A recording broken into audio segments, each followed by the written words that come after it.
ധ്രുവന്റെ സ്തുതി തുടരുകയാണ്. സർവേശ്വര അംബുജനാഭ, അവിടുത്തെ പാതാരവിന്ദത്തിൽ നിന്ന് ബഹിർഗമിക്കുന്ന പരിമളം നുകരുവാൻ ആഗ്രഹിക്കുന്ന ഹൃദയത്തോടു കൂടിയ മഹാനുഭാവന്മാരുമായുള്ള സംഘം ഉണ്ടായിട്ടുള്ളവർ ആരും, സകലരും ഏറ്റവും പ്രിയപ്പെട്ടതായി കരുതുന്ന നശ്വരമായ ഈ ശരീരത്തെയും അതുമായി ബന്ധപ്പെട്ട പുത്രമിത്രാദികൾ, ഗൃഹങ്ങൾ, സമ്പത്ത്, കളത്രം തുടങ്ങിയ യാതൊന്നിനെയും കാര്യമായി സ്മരിക്കുന്നവർ അല്ല. എന്ന് പറഞ്ഞാൽ ഭഗവാനെ ഉപാസിച്ചാൽ ഉടനെ ഇതൊക്കെ നമ്മളങ്ങ് വിട്ട് നമ്മുടെ കർത്തവ്യങ്ങളെല്ലാം മറന്ന് പോകുമെന്നാണോ? അല്ല. നമുക്ക് നോക്കാം. സർവേശ്വര അംബുജനാഭ, നാഭിയിൽ താമരയുള്ളവനെ. സർവേശ്വര, എല്ലാത്തിൻ്റെയും ഈശ്വര, അവിടുത്തെ പാതാരവിന്ദത്തിൽ നിന്ന് ബഹിർഗമിക്കുന്ന പരിമളം നുകരുവാൻ ആഗ്രഹിക്കുന്ന ഹൃദയത്തോടു കൂടിയ മഹാനുഭാവന്മാരുമായി സംഘമുണ്ടായിട്ടുള്ളവർ ആരും, സകലരും ഏറ്റവും പ്രിയപ്പെട്ടതായി കരുതുന്ന നശ്വരമായ ഈ ശരീരത്തെയും അതുമായി ബന്ധപ്പെട്ട പുത്രമിത്രാദികൾ, ഗൃഹങ്ങൾ, സമ്പത്ത്, കളത്രം തുടങ്ങിയ യാതൊന്നിനെയും കാര്യമായി സ്മരിക്കുന്നവർ അല്ല. അപ്പൊ സകലരും ഏറ്റവും പ്രിയപ്പെട്ടതായി കരുതുന്നത് നശ്വരമായ ഈ ശരീരത്തെയാണ്. പക്ഷെ ഭഗവാന്റെ പാതാരവിന്ദത്തിൽ നിന്ന് ബഹിർഗമിക്കുന്ന പരിമളം നുകരുവാൻ ആഗ്രഹിക്കുന്ന സത്തുക്കളുമായിട്ട് സംഘം ചെയ്തിട്ടുള്ളവരാരും ഇതിനെ, ഈ പരിമിതമായതിനെ കാര്യമായിട്ട് കരുതുന്നതല്ല. എന്ന് പറഞ്ഞാൽ പരിമിതമായിട്ടുള്ളതുമായി ബന്ധപ്പെടുമ്പോൾ അതിൽ നിന്നുണ്ടാകുന്ന വിചാരവികാരങ്ങളെല്ലാം പരിമിതമാണ് എന്ന തിരിച്ചറിവുണ്ടാകും. ഭഗവാന്റെ പാതാരവിന്ദങ്ങളിൽ നിന്ന് നിർഗമിക്കുന്ന പരിമളം നുകരുവാൻ ആഗ്രഹിക്കുന്ന സത്തുക്കളുമായിട്ട് സംഘമുണ്ടാകുമ്പോൾ ഉണ്ടാകുന്ന ഒരു രസം, അതൊരിക്കലും മാറ്റം ഉള്ളതായിരിക്കുകയില്ല. പുത്രമിത്രാദികൾ, കളത്രം, സമ്പത്ത്, ഗൃഹം ഇതുമായിട്ടൊക്കെ ബന്ധപ്പെടുമ്പം ഉണ്ടാകുന്ന സന്തോഷം അത് പരിമിതമാണ്. നേരെ മറിച്ച് ഭഗവാനുമായിട്ട് ബന്ധപ്പെട്ടവരുമായിട്ട് ബന്ധപ്പെടുമ്പോൾ ഭഗവത് കഥാമൃതപാനമാണ് നിരന്തരം നടക്കുക. ആ സമയത്തുണ്ടാകുന്ന അത്ഭുത ലഹരി, അതിനൊരു ഇടതടവില്ല. ആ ഇടതടവില്ലാത്ത അത്ഭുത ലഹരിയിൽ മുഴുകുമ്പോൾ ഉണ്ടാകുന്ന ഒരു രസം, അതിനും ഇടതടവുണ്ടാവില്ല. അപ്പൊ ഭഗവാനുമായിട്ട് സംസർഗമുണ്ടാകുമ്പോൾ ഉള്ള ആനന്ദത്തിന് യാതൊരു അവധിയും ഇല്ല. ശരീരം, പുത്രമിത്രാദികൾ, കളത്രം, സമ്പത്ത് തുടങ്ങിയവയുമായിട്ട് ബന്ധപ്പെടുമ്പോൾ ഉണ്ടാകുന്ന രസത്തിന് അളവുണ്ട്. അതുകൊണ്ട് പരിമിതമായിട്ടുള്ളതുമായുള്ള ബന്ധത്തെ അവർ കാര്യമായി എടുക്കുന്നില്ല എന്നർത്ഥം.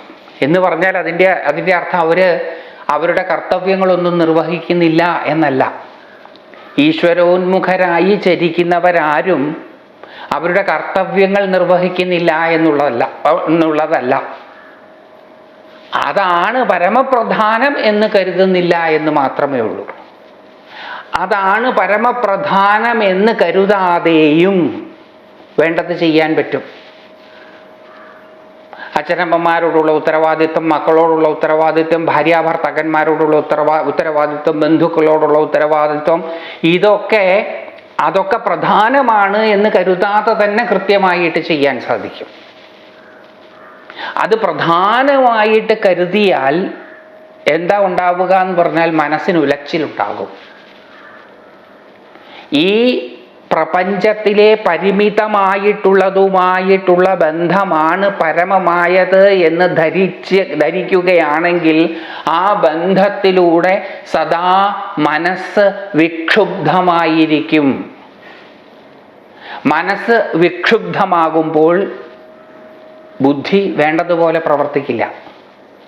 ബുദ്ധി വേണ്ടതുപോലെ പ്രവർത്തിക്കാതെ വരുമ്പോൾ തീരുമാനങ്ങൾ കൃത്യമായിട്ട് എടുക്കാൻ സാധിക്കില്ല. തീരുമാനങ്ങൾ കൃത്യമായിട്ടെടുക്കാൻ സാധിക്കാതെ വരുമ്പോൾ കർത്തവ്യ നിർവഹണം കൃത്യമായിട്ടായിരിക്കുകയില്ല. അതുകൊണ്ട് ഈ ബന്ധങ്ങളാണ് പരമപ്രധാനമെന്ന് കരുതി ജീവിക്കുന്നവർക്ക് കൃത്യമായ തീരുമാനങ്ങൾ എടുക്കാൻ പറ്റാതെ പോകുന്നത് കൊണ്ട് അവർ പരമപ്രധാനമാണ് എന്ന് കരുതുന്നതിനോടുള്ള അവരുടെ കർത്തവ്യ നിർവഹണം കൃത്യമായിരിക്കുകയില്ല. നേരെ മറിച്ചിട്ട് ഭഗവത് ഭക്തന്മാരോടാണ് സംഘം എന്ന് വിചാരിക്കുക, അതാണ് പരമപ്രധാനം എന്ന് കരുതുക. അതാണ് പരമപ്രധാനം എന്ന് കരുതുന്നവർ സദാ അവരുടെ വാക്കുകളാണ് ശ്രവിക്കുക. അവരുടെ വാക്കുകൾ നിരന്തരമായ അത്ഭുത രസത്തെ ഉണർത്തിക്കൊണ്ടിരിക്കും. ആ ലഹരിയിൽ ആറാടും. അങ്ങനെ ആ ലഹരിയിൽ ആറാടുന്നവരുടെ മനസ്സ്, അന്ധകരണം നിർമ്മലമായിരിക്കും. നിർമ്മലമായ അന്ധകരണത്തിൽ കൃത്യമായി ചെയ്യേണ്ടത് എന്താണ് എന്ന് തെളിഞ്ഞു വരും. ആ കൃത്യമായി ചെയ്യേണ്ടത് എന്താണെന്ന് തെളിഞ്ഞു വരുന്നത് നടപ്പിലാക്കിയാൽ അവർ കർത്തവ്യ നിർവഹണത്തിൽ കൃത്യമായിരിക്കും. അപ്പോൾ കാര്യമായിട്ടെടുക്കേണ്ടത് പരിമിതമായിട്ടുള്ളതുമായുള്ള ബന്ധം അല്ല. കാര്യമായിട്ടെടുക്കേണ്ടത് അപരിമിതമായിട്ടുള്ളതുമായിട്ടുള്ള ബന്ധമാണ് എന്ന് വിചാരിച്ച് പരിമിതമായതുമായിട്ടുള്ള ബന്ധത്തിൽ നിക്ഷിപ്തമായിട്ടുള്ള കർത്തവ്യ നിർവഹണത്തിൽ വിമുഖരാകണം എന്നല്ല. അച്ഛനമ്മമാരോട് ചെയ്തു കൊടുക്കേണ്ടതൊക്കെ ചെയ്തു കൊടുക്കണം. മക്കൾക്ക് ചെയ്തു കൊടുക്കേണ്ടതെല്ലാം ചെയ്തു കൊടുക്കണം. ഭാര്യാഭർത്താക്കന്മാർ തമ്മിൽ ചെയ്യേണ്ടതെല്ലാം ചെയ്യണം. ബന്ധുമിത്രാദികൾക്ക് ചെയ്തു കൊടുക്കേണ്ടതെല്ലാം ചെയ്തു കൊടുക്കണം. സ്വത്ത് സമ്പാദിക്കണം, സ്വത്ത് സംരക്ഷിക്കണം, അതിനെ വേണ്ട വിധത്തിൽ വിനിയോഗിക്കണം. പക്ഷെ അതൊന്നും പ്രധാനമല്ല. പരമപ്രധാനമായിട്ടുള്ളത് ഭഗവത് ഭക്തന്മാരുമായിട്ടുള്ള സംഘമാണ്. ആ സംഘം ഉണർത്തുന്ന നിരന്തരമായിട്ടുള്ള അത്ഭുത ലഹരിയിൽ മനമാറാടുന്നത് കൊണ്ട് അന്ധകരണം നിർമ്മലമായിരിക്കും. നിർമ്മലമായിട്ടുള്ള അന്ധകരണത്തിൽ കൃത്യമായിട്ടുള്ള തീരുമാനങ്ങൾ തെളിഞ്ഞു വരും. ആ തെളിഞ്ഞു വരുന്നത് നടപ്പിലാക്കിയാൽ ഈ ബന്ധങ്ങൾക്ക് കോട്ടം തട്ടാതെ വേണ്ടത് ചെയ്യാൻ സാധിക്കും. ബന്ധങ്ങളെല്ലാം എപ്പോഴും ഊഷ്മളമായിരിക്കും. റിലേഷൻഷിപ്പ് എപ്പോഴും ഊഷ്മളമായിരിക്കും. കാരണം അതിൽ ഉലച്ചിൽ വരാൻ ഇല്ല. കാരണം അതല്ല പ്രധാനമായിട്ടെടുക്കുന്നത്. പ്രധാനമായിട്ടെടുക്കുന്നതാണ് എപ്പോഴും നമ്മുടെ മനസ്സിനെ ക്ഷുബ്ധമാക്കുന്നത്. ഇതൊന്നും പ്രധാനമായിട്ടെടുക്കുന്നില്ല. പക്ഷേ ചെയ്യേണ്ട കാര്യങ്ങൾ തന്നെയാണ് എന്നുള്ളത് കൊണ്ട് അത് ചെയ്തിരിക്കും. പക്ഷെ അതിനോട് അറ്റാച്ച്ഡ് അല്ല.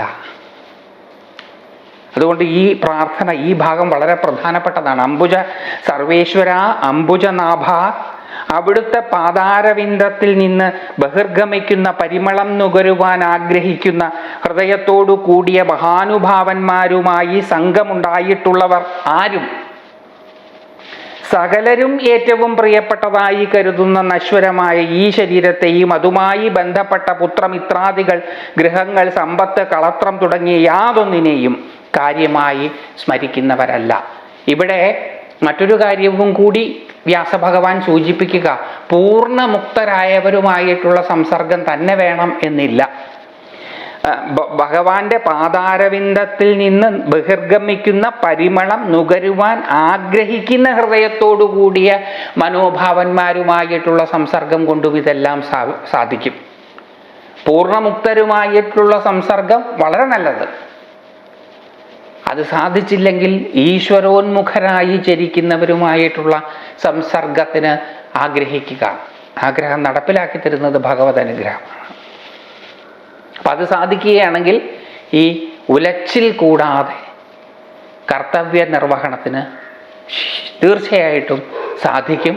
അതുകൊണ്ട് ലൗകിക കാര്യങ്ങൾ കൃത്യമായി നടപ്പിലാക്കാൻ അലൗകികമായതുമായിട്ടുള്ള ബന്ധം അനിവാര്യമാണ്.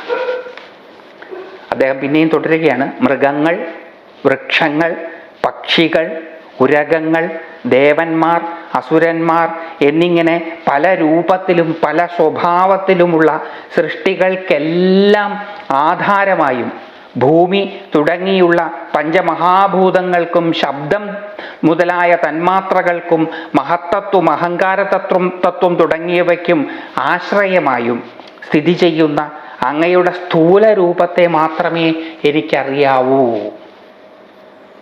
ഇതിന് മുഴുവൻ ആശ്രയമായി ഭവിക്കുന്ന അങ്ങയുടെ സ്ഥൂല രൂപത്തെ മാത്രമേ എനിക്കറിയാവൂ. അവയിലൊന്നുമായും ബന്ധമില്ലാത്ത സൂക്ഷ്മരൂപത്തെ വേദങ്ങൾ പോലും സ്പഷ്ടമാക്കുന്നതും ഇല്ല. അപ്പം നമുക്ക് അറിയാൻ സാധിക്കുന്നത് ഒരളവ് വരെ മാത്രമാണ്. ഭഗവാനെ കുറിച്ച് പൂർണ്ണമായിട്ടറിയുവാൻ ആർക്കും സാധിക്കുകയില്ല. ഇപ്പൊ ധ്രുവൻ പറയുന്നത് എനിക്ക് വ്യക്തമായി മനസ്സിലാക്കാൻ കഴിയുന്നത് ഈ പ്രകൃതിയാണ്. ഈ പ്രകൃതി വൈവിധ്യത്തോടുകൂടി ഇങ്ങനെ നിൽക്കുന്നതിന് ആധാരമായി നിൽക്കുന്നത് അവിടുന്നാണ് എന്ന് ഞാൻ തിരിച്ചറിയുന്നു. ഈ സ്ഥൂലമായതിലൂടെ അതിൻ്റെ ആധാരമായി വർത്തിക്കുന്ന അങ്ങയെ ഞാൻ തിരിച്ചറിയുന്നു. പക്ഷേ ഇതൊന്നുമായിട്ട് ബന്ധമില്ലാത്ത അങ്ങയുടെ അതിസൂക്ഷ്മമായ രൂപത്തെ വേദങ്ങൾ പോലും വ്യക്തമാക്കുന്നില്ല. കാരണം വേദങ്ങൾക്ക് പോലും അതിനെ പറയാൻ സാധിക്കുന്നില്ല. അപ്പം നമുക്ക് ഭഗവാനെ കുറിച്ച് മുഴുവനായിട്ടും അറിയണം എന്നുണ്ടെങ്കിൽ ഭഗവാനായി തീരണം. ഭഗവാനായി തീർന്നാൽ പിന്നെ ഞാൻ ഇല്ല. അപ്പം എനിക്കറിയാൻ പറ്റില്ല. ഞാനായി തീരുമ്പം പരിമിതിയായി, ഭഗവാനായി തീരുമ്പോൾ അപരിമിതമായി. അപ്പം അപരിമിതമായിരിക്കുമ്പോൾ ഞാനില്ല, ഞാനായിരിക്കുമ്പം പരിമിതമാണ്, അപ്പോൾ അറിവും പരിമിതമാണ്. അപ്പോൾ എനിക്ക് ഒരിക്കലും ഭഗവാനെ മുഴുവനായിട്ടും പൂർണ്ണമായിട്ടും അറിയാൻ സാധിക്കുകയില്ല. കൽപ്പാന്തകാലത്ത് സമസ്ത ലോകങ്ങളെയും തൻ്റെ ഉദരത്തിൽ വഹിച്ചുകൊണ്ട് ആദിശേഷനാകുന്ന മെത്തയിൽ ശയിക്കുന്നത് ഏതൊരു പരമപുരുഷനാണോ, ഏതൊരു ഭഗവാന്റെ സമുദ്ര സമാനം ആഴമേറിയ നാഭിയിൽ നിന്ന് ആവിർഭവിച്ച സ്വർണം പോലെ തിളങ്ങുന്നതും ബ്രഹ്മാണ്ഡ സ്വരൂപവുമായ താമരപ്പൂവിൽ നിന്ന് ബ്രഹ്മദേവൻ ജനിച്ചുവോ, ആ സർവേശ്വരൻ അങ്ങു തന്നെ. സർവൈശ്വര്യ പരിപൂർണനായ ആ ഭഗവാനെ ഞാൻ വണങ്ങുന്നു. ഇതൊക്കെ ഭഗവാന്റെ ശംഖസ്പർശം കൊണ്ടുണ്ടായ അറിവ് വ്യക്തമാക്കുകയാണ് ധ്രുവൻ ചെയ്യുന്നത്. ധ്രുവൻ ഇതൊന്നും നേരത്തെ അറിയില്ലായിരുന്നു. അപ്പോൾ ഈശ്വരോന്മുഖമായ പ്രയാണത്തിലൂടെ അറിവ് താനേ വന്നുകൊള്ളും എന്ന് വ്യാസഭഗവാൻ വ്യക്തമാക്കുകയാണ് ഇവിടെ. ഇപ്പം ഈശ്വരനെ അന്വേഷിക്കുന്ന മനസ്സ് ഈശ്വരാനുഗ്രഹം കൊണ്ട് തിരിച്ചറിഞ്ഞതിനെ വ്യക്തമാക്കുകയാണ് ഇവിടെ. കൽപ്പാന്തകാലത്ത്, കൽപ്പം കഴിയുന്ന സമയത്ത്, പ്രളയകാലത്ത് സമസ്ത ലോകങ്ങളെയും തൻ്റെ ഉദരത്തിൽ വഹിച്ചുകൊണ്ട് ഈ പ്രപഞ്ചത്തെ മുഴുവൻ തന്നിൽ ഒതുക്കിക്കൊണ്ട് ആദിശേഷനാകുന്ന മെത്തയിൽ ശയിക്കുന്നത് ഏതൊരു പരമപുരുഷനാണോ, ആദിശേഷനൊരു പ്രത്യേകതയുണ്ട്. 1000 ഫണങ്ങളോട് കൂടിയതാണ് ആദിശേഷൻ. അഴിയുവാൻ അനവധി ചുരുളുകളോട് കൂടിയതുമാണ് ആദിശേഷൻ. അങ്ങനെ ഒരു കൊട പിടിച്ചിരിക്കുന്ന മെത്ത പോലെയാണ് ആദിശേഷൻ. ആ ആദിശേഷന്റെ മുകളിലാണ് വിഷ്ണു ഭഗവാൻ ശയിക്കുന്നത്. ഇപ്പം ഈ ആദിശേഷൻ എന്ന് പറയുന്നത് അനന്തമായ കാലമാണ്, ആദിയിൽ ശേഷിച്ചത്. അത് അനന്തമായ കാലമാണ് ആദിശേഷൻ. അതിന് 1000 ഫണങ്ങളാണുള്ളത്. 1000 തരം, 1000 എന്നുള്ളതിന് ബഹുവിധം, ബഹു എന്നർത്ഥം, ഒരുപാട് എന്നർത്ഥം. കൃത്യം സംഖ്യ 1000 എന്ന് മാത്രമല്ല എൻ്റെ അർത്ഥം. 1000 എന്ന് പറഞ്ഞാൽ ഒരുപാട്, എണ്ണി തിട്ടപ്പെടുത്താൻ പറ്റാത്ത അത്ര എന്നൊരർത്ഥവും കൂടി സഹസ്രം എന്നുള്ള വാക്കിനുണ്ട്. 1000 ഫണം.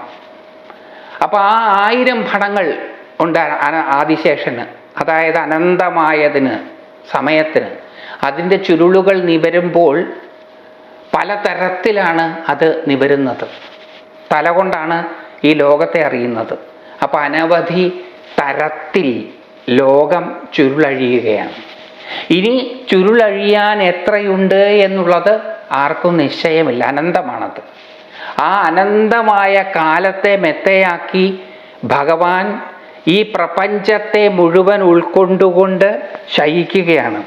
കൽപ്പാന്തകാലത്ത് സമസ്ത ലോകങ്ങളെയും തൻ്റെ ഉദരത്തിൽ വഹിച്ചുകൊണ്ട് ആദിശേഷനാകുന്ന മെത്തയിൽ ശയിക്കുന്നത് ഏതൊരു പരമപുരുഷനാണോ, ആ പരമപുരുഷൻ ഈ പ്രപഞ്ചത്തെ മുഴുവൻ തൻ്റെ ഉദരത്തിൽ ധരിക്കുകയാണ്. ഉദരത്തിൽ ധരിക്കുകയാണെന്ന് പറഞ്ഞാൽ ഗർഭം ധരിക്കുന്നത് പോലെയാണ് എന്നർത്ഥം. ഇവിടെ പുരുഷനാണ് ഗർഭം ധരിച്ചിരിക്കുന്നത്. ഈ പ്രപഞ്ചത്തെ മുഴുവൻ തൻ്റെ ഉദരത്തിൽ ധരിച്ചിരിക്കുകയാണ് ഭഗവാൻ. അതുകൊണ്ടാണ് ഭഗവാനും ഭഗവതിയും തമ്മിൽ വാസ്തവത്തിൽ വലിയ വ്യത്യാസമൊന്നുമില്ല എന്ന് പറയുന്നത്. അപ്പോൾ ഈ ഉദരത്തിൽ ധരിച്ചുകൊണ്ട് ആദിശേഷനാകുന്ന മെത്തയിൽ ശയിക്കുന്നത് ഏതൊരു പരമപുരുഷനാണോ, ഏതൊരു ഭഗവാന്റെ സമുദ്രസമാനം ആഴമേറിയ നാഭിയിൽ നിന്ന് ആവിർഭവിച്ച സ്വർണം പോലെ തിളങ്ങുന്നതും ബ്രഹ്മാണ്ട സ്വരൂപവുമായ താമരപ്പൂവിൽ നിന്ന് ബ്രഹ്മദേവൻ ജനിച്ചുവോ, അത് ആ ഭഗവാന്റെ സമുദ്രസമാനമാഴമേറിയ നാഭി, സമുദ്രസമാനമാഴമേറിയ നാഭി എന്ന് പറഞ്ഞാൽ അതിൻ്റെ അടിത്തട്ടും ആർക്കും കൃത്യമായിട്ട് അറിയില്ല. അങ്ങനെ ഇതിനകത്തൊക്കെ അറിയാൻ പറ്റുന്ന ഒരു ഭാഗമുണ്ട്, അതിലും കൂടുതലാണ് അറിയാൻ പറ്റാത്ത ഭാഗം. ആ സമുദ്രസമാനം ആഴമേറിയ നാഭിയിൽ നിന്ന് ആവിർഭവിച്ച സ്വർണം പോലെ തിളങ്ങുന്നതും ബ്രഹ്മാണ്ട സ്വരൂപത്തോടു കൂടിയതുമായിട്ടുള്ള താമര സ്വർണം പോലെ തിളങ്ങുന്നതും ബ്രഹ്മാണ്ട സ്വരൂപത്തോടു കൂടിയതുമാണ്. ഇത് ബ്രഹ്മാണ്ടമാണത്. അദ്ദേഹത്തിൻ്റെ നാഭിയിൽ നിന്നാണ് ആ ബ്രഹ്മാണ്ടത്തിൻ്റെ ഉത്പത്തി. ആ താമരപ്പൂവിൽ നിന്ന് ബ്രഹ്മദേവൻ ഉണ്ടാവുകയാണ്. അവിടെയാണ് ബ്രഹ്മദേവൻ ഇരിക്കുന്നത്. ആ സർവേശ്വരൻ അങ്ങ് തന്നെ. ധ്യാനവേളയിൽ ഞാൻ തിരിച്ചറിഞ്ഞ ആ പരമമായ സ്വരൂപം അങ്ങ് തന്നെ. സർവൈശ്വര്യ പരിപൂർണനായ ആ ഭഗവാനെ ഞാൻ വണങ്ങുന്നു. എല്ലാ ഐശ്വര്യങ്ങളും തികഞ്ഞു നിൽക്കുന്ന ആ ഭഗവാനെ ഞാൻ വിളങ്ങുന്നു. എൻ്റെ മുമ്പിൽ നിൽക്കുന്ന ഭഗവാന് 4 കൈകളോട് കൂടിയ ഭഗവാനാണ്. ആ ഭഗവാൻ തന്നെയാണ് ആദിശേഷനാകുന്ന തൽപ്പത്തിൽ പ്രളയകാലത്തിൽ ഈ പ്രപഞ്ചത്തിൻ്റെ വൈവിധ്യങ്ങളെ മുഴുവൻ ഒതുക്കിക്കൊണ്ട് ശയിക്കുന്നത് എന്നും ആ പരമപുരുഷൻ്റെ സമുദ്രസമാനമായ നാഭിയിൽ നിന്ന് ഉദ്ഭവിച്ച സ്വർണം പോലെ തിളങ്ങുന്നതുമായ ബ്രഹ്മാണ്ട രൂപത്തോടു കൂടിയ താമരയിലാണ് ബ്രഹ്മദേവൻ ഉള്ളത് എന്നും ഞാൻ തിരിച്ചറിയുന്നു.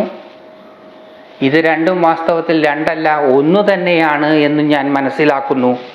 ആ സർവൈശ്വര്യ പൂർണനായ ഭഗവാനെ ഞാൻ വണങ്ങുന്നു.